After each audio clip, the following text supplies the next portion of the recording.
I was on the road for work, driving through miles of empty highway, past abandoned gas stations and forgotten towns that felt like echoes of a world that had moved on without them.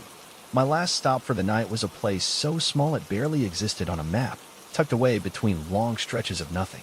The kind of town where the streetlights flickered uncertainly, where everything looked like it had been built decades ago and left to rot. I pulled into the only motel I could find, a squat, L-shaped building with a neon sign that buzzed weakly, its red glow barely illuminating the cracked pavement of the parking lot. Crescent Pines Motel, it read, but the letters flickered in and out, some burned out completely. Inside, the lobby smelled like dust and stale air. A single yellow bulb hung overhead, casting long, murky shadows on the peeling wallpaper. Behind the counter sat an old man with thick glasses that magnified his tired, watery eyes. His skin sagged in a way that made him look like he hadn't had a good night's sleep in years. He barely looked up when I asked for a room, just slid an old-fashioned key across the counter and muttered, "No visitors after dark." His voice was dry, like old paper crumbling in the wind. I hesitated. "I won't be having any visitors." He just nodded once, slow and deliberate, before returning his gaze to a static-filled television in the corner. I grabbed the key and left, pushing down the unease that was already creeping up my spine. Room 5 was at the far end of the motel, its door a dull, faded blue. The lock was old but sturdy, and when I stepped inside, the air was thick with the scent of damp wood and stale cigarette smoke. The bed sagged under my weight, and the heater rattled when I turned it on, spitting out a weak gust of lukewarm air. The walls were thin. I could hear the hum of the neon sign outside, the occasional whisper of wind rattling against the window pane. It felt like the kind of place that existed outside of time. The kind of place where things got forgotten. I was too tired to care. I must have fallen asleep quickly because when I woke up, the room was completely silent. Not the kind of silence that feels peaceful, the kind that feels wrong. The kind that makes your body stiffen before your brain even knows why. I didn't move at first, just listened. The heater had stopped its rattling. The buzzing neon was gone. The only thing I could hear was breathing, not my own. A slow, measured inhale, a pause, then an exhale. It was coming from inside the room. I turned my head toward the door, my heart hammering so hard I could feel it in my throat. There, standing in the dimness, was a tall, unmoving shape. For a moment, my brain refused to process it. It was like my body hadn't caught up with the fact that something was wrong. But then the figure stepped forward, just a fraction of an inch, and my entire body locked up. I reached for the lamp on the nightstand, my fingers shaking as I fumbled with the switch. The second the light flickered on, the room was empty. Nothing. Just the door, still locked. The curtains, still drawn. I sat there for what felt like an eternity, heart pounding, waiting for something, anything to happen. But the room remained still, like nothing had ever been there. I told myself I was dreaming. I told myself I was just overtired. I didn't sleep again that night. The next morning, I went back to the front desk.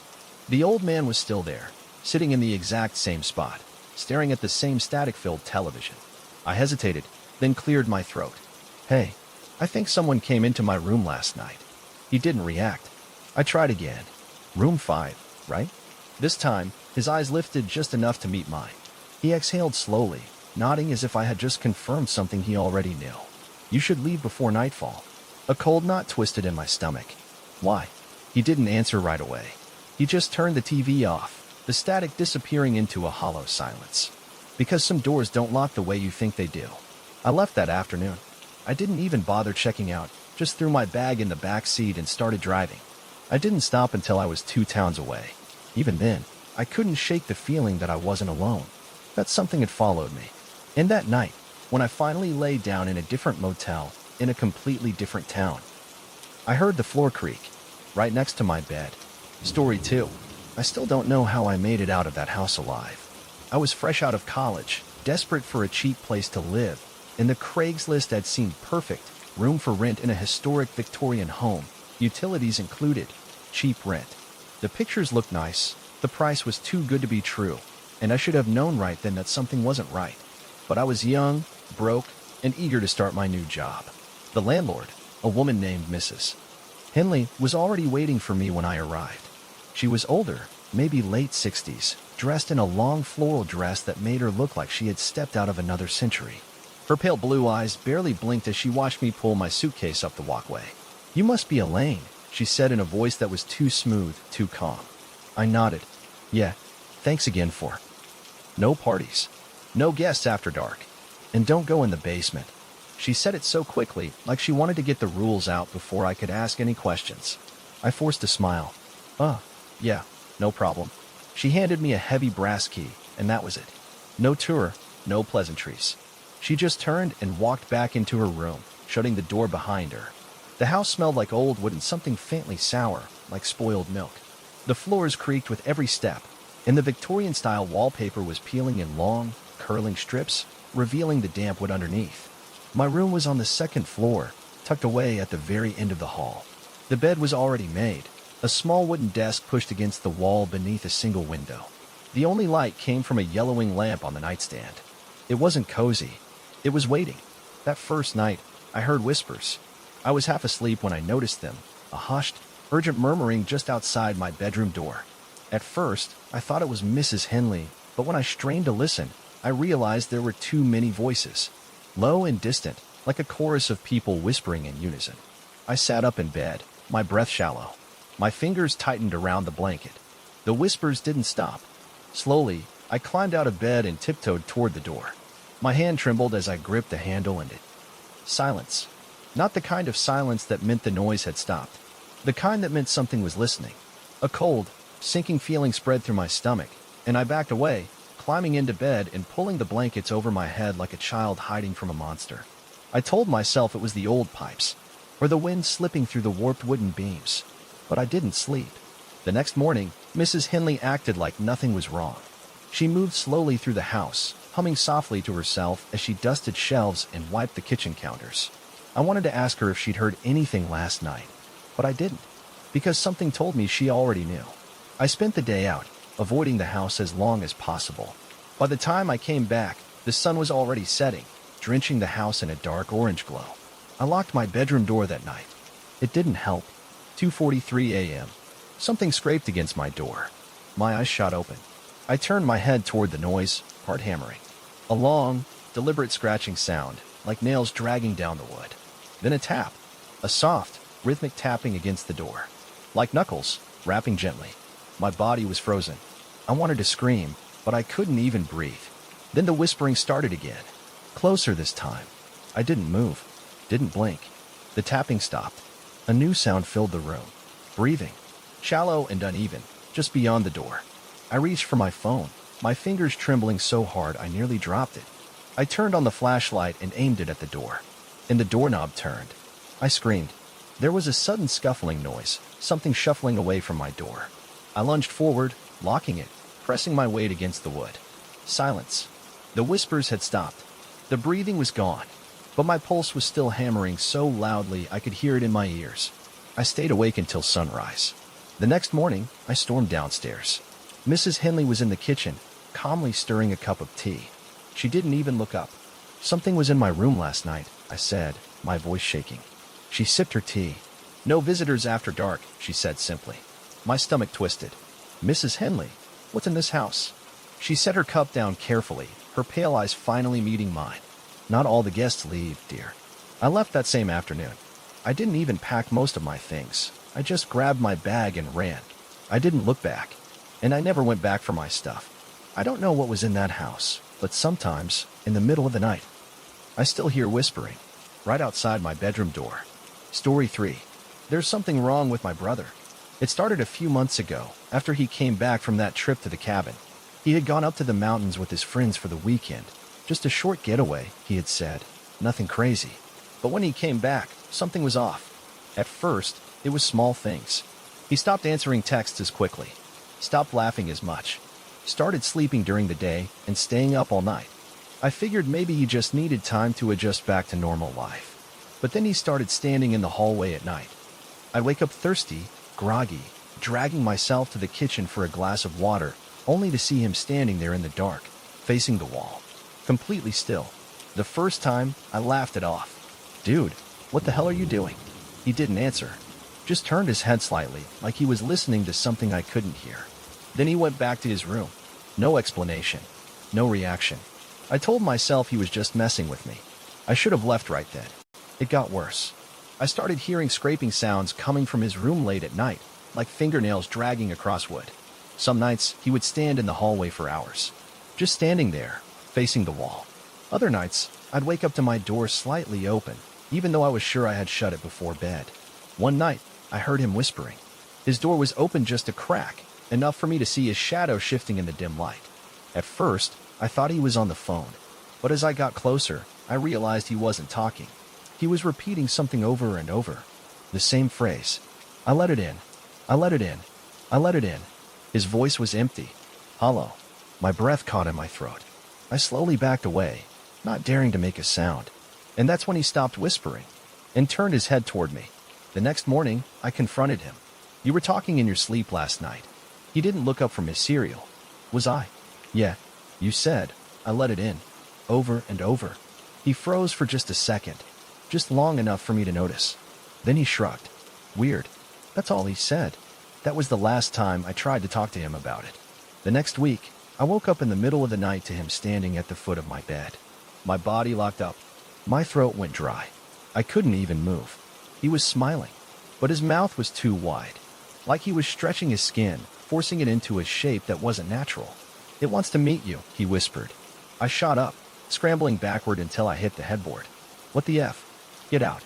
He didn't move, didn't blink, just stood there, smiling. Then, without another word, he turned and walked out of my room.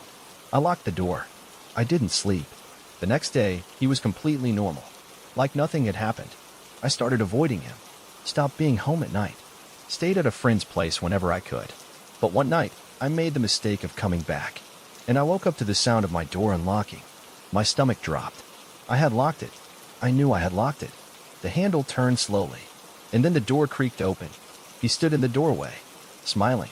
Only this time, his eyes were wrong. Too wide, too dark. I told you, he whispered. And then, from the hallway behind him, something moved. Something big. Something crawling. I slammed the door shut, locking it, pressing all my weight against it as something heavy pressed back from the other side. I don't remember how long I stood there, shaking, listening to the sound of nails scratching against the wood. But when morning came, the house was silent. His room was empty. His bed was made. His clothes were gone, like he had never lived there at all, like he had just been borrowed. It's been 6 months. I don't know where he went, but sometimes, late at night, I hear my door handle turning, and a voice whispering. I let it in. Story 4. I never used to believe in things like ghosts or demons or whatever people whisper about in the dark. But that was before the house on Hollow Creek Road. Before I spent 6 months in that place. Before the thing in the walls started whispering my name. I had just moved out of state for a new job. I didn't know anyone, didn't have any family nearby, and my budget was tight. So when I found a 3-bedroom house listed for way below market price, I jumped at it. The place was beautiful, too old but well-maintained, with a wraparound porch, a huge backyard, and towering trees that made it feel almost secluded. The landlord, a thin, nervous-looking man in his late 50s, handed me the keys after I signed the lease. But before I left, he gave me one last piece of advice. If you hear anything at night, he said, gripping the doorframe, just ignore it. I laughed awkwardly, thinking he was joking. He wasn't. The first night, I felt fine. I unpacked, ordered takeout, and sat on the porch as the sun set behind the trees. It was quiet, almost too quiet.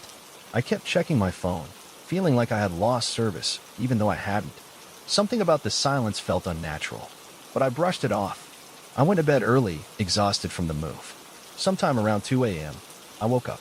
At first, I wasn't sure why. Then I heard it. A tapping sound.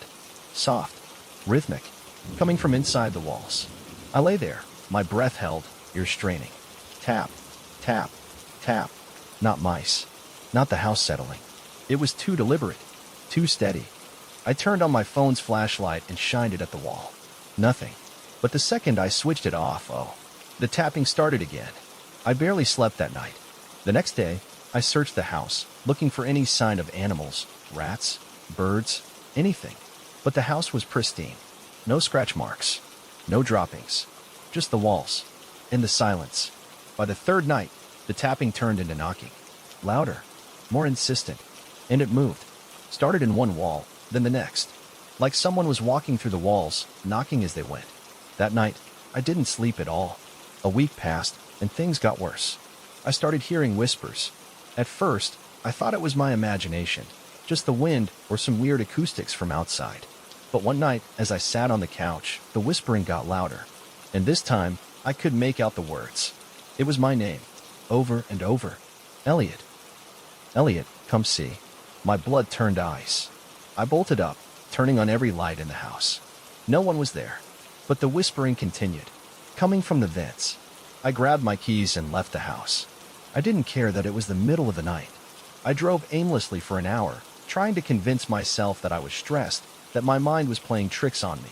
But when I finally worked up the nerve to go back, the front door was unlocked, and all the lights were off. By the third week, I stopped sleeping. Things started moving when I wasn't looking. Chairs, doors, my phone. Once, I left my keys on the kitchen counter.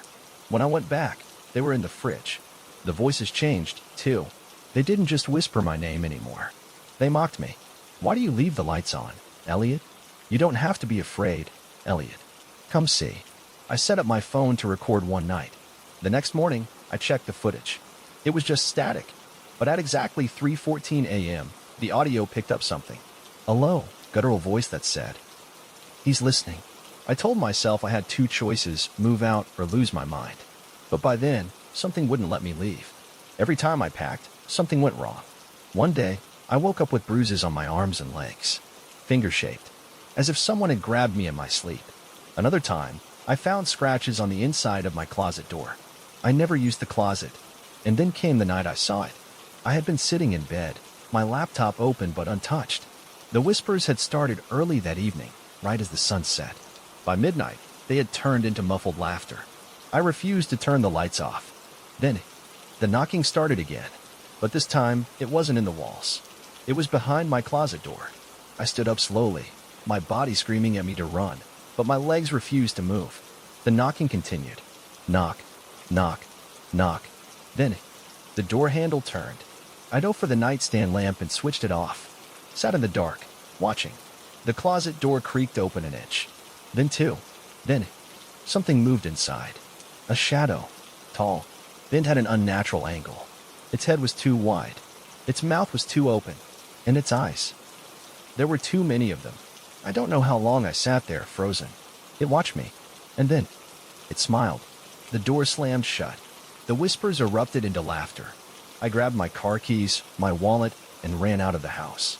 I never went back. I broke the lease over the phone, didn't even go back for my things.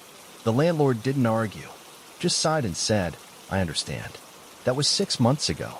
But sometimes, when I wake up in the middle of the night, I swear I hear it, a knocking sound, coming from inside the walls. Story 5. I had been driving for hours when I saw the hitchhiker. The road was long and empty, stretching out like a black ribbon under the weight of a starless sky. I hadn't passed another car in miles, and the last town was so far behind me that it felt like a forgotten dream. The gas station clerk had warned me before I left. Stay on the highway. Don't take the back roads. And if you see someone walking, don't stop. I had laughed it off at the time. Thought it was some small-town superstition meant to scare outsiders.